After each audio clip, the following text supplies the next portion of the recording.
All right, let's get right into it. When you look at the global headlines from February 2026, they can all feel kind of random, right? A conflict over here, a big economic story over there. But what if they're not random at all?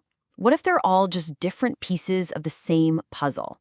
In this explainer, we're going to connect those dots, these simmering tensions, these cracking alliances, and these huge economic shifts to give you one clear picture of where the world is headed.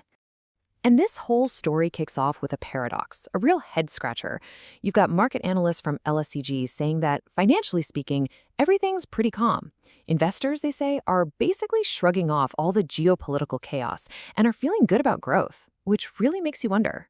Are they just tuning out the noise?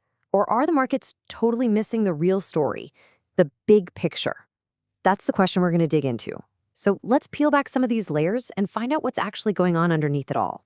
And that very first layer, well, it reveals a world that feels incredibly tense. Just beneath that calm surface, there's this feeling that everyone is just holding their breath. And you don't have to look very hard to see the cracks.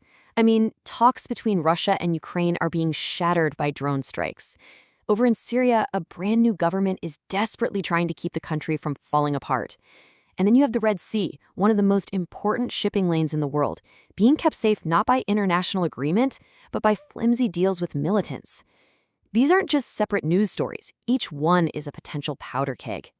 Now, what makes all of this even riskier is that the traditional alliances, the ones that are supposed to keep these things in check, are themselves starting to crack.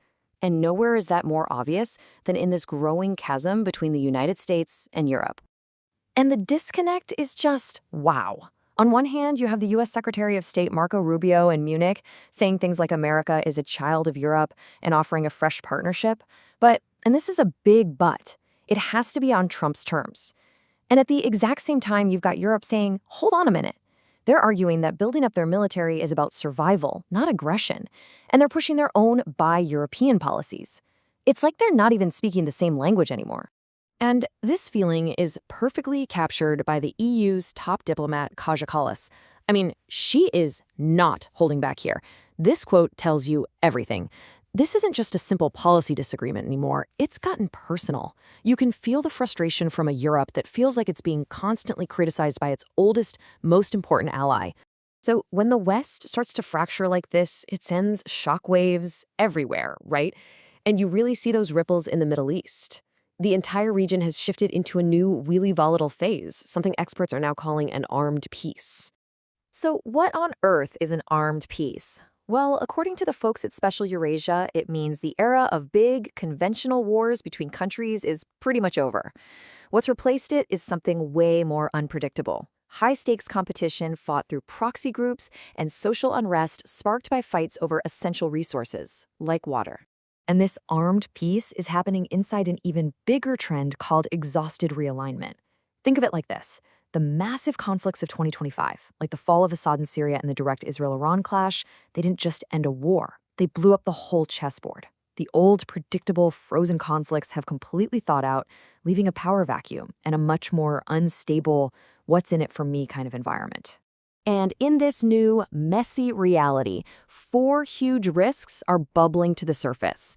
Syria's new government is incredibly fragile, fighting off both extremists and a resurgent Islamic State. Iran, feeling backed into a corner, is ramping up uranium enrichment to 90%, which puts it on a direct collision course with Israel. Even supposed allies like Saudi Arabia and the UAE are now rivals, and that competition is fueling instability in places like Yemen. And finally, in Gaza, there's a ceasefire, but there's no government, creating a vacuum that's just breeding constant conflict. And here's the thing. These problems aren't just happening on their own. They're being stirred up and made worse by powerful outside forces. You've got a new maximum pressure campaign from the US against Iran. And at the same time, the Islamic State is using all this chaos to rebuild itself in both Syria and Iraq. Okay, so all this political and military drama, it's not happening in a bubble. It's deeply connected to these powerful economic currents that are literally redrawing the map of global power.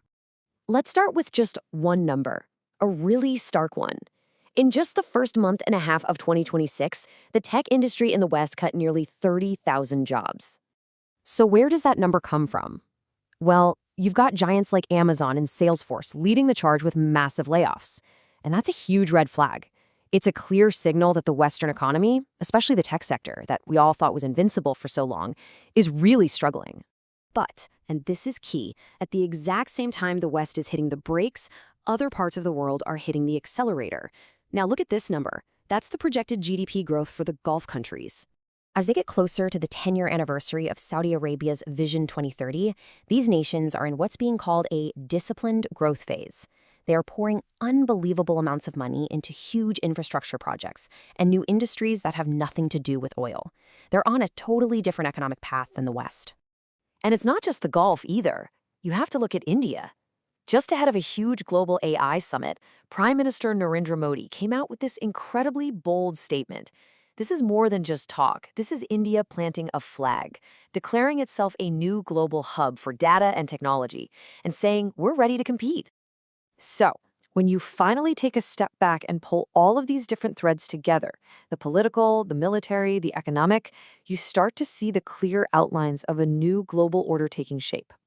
Let's just boil it down to 3 key steps. First, the old, stable alliances that defined the world for decades, they're fracturing. It's all about short-term, what can you do for me relationships now. Second, those predictable, simmering conflicts of the past have boiled over into this chaotic and dangerous, armed peace. And third, the center of economic gravity is shifting, with powerful new players rising fast in the Gulf and Asia. So what's the end result of all this? You get a world that is fundamentally different. It's more fragmented, countries are acting more on their own, and it is way more unpredictable.